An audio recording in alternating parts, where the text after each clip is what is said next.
Почитувани новинари, почитувани сограѓани, Македонија на чело со СДС станува изгубена, влезе меѓу најсиромашните економии со перформанси на земјите од европската периферија.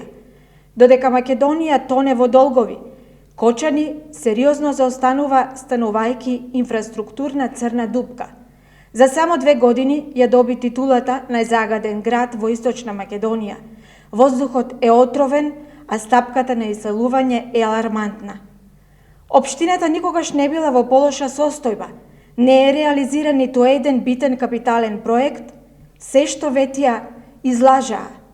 99% од ветената програма и на локалните и на парламентарните избори, за жал, се само празно слово на хартија.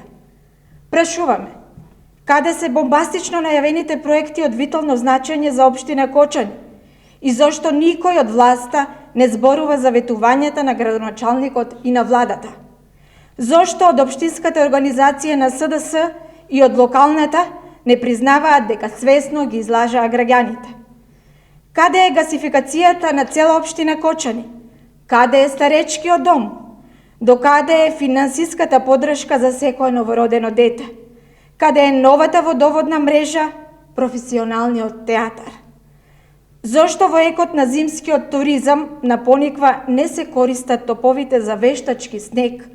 И зошто на Пониква се уште нема служба за спасување?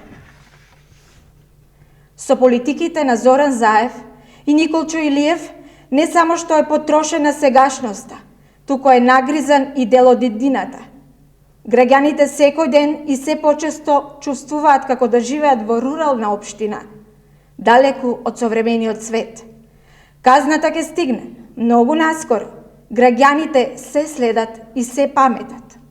И на крајот ќе заклучиме. Тешко е да веруваш некому кога тој веќе еднаш ти дал причина да не му веруваш.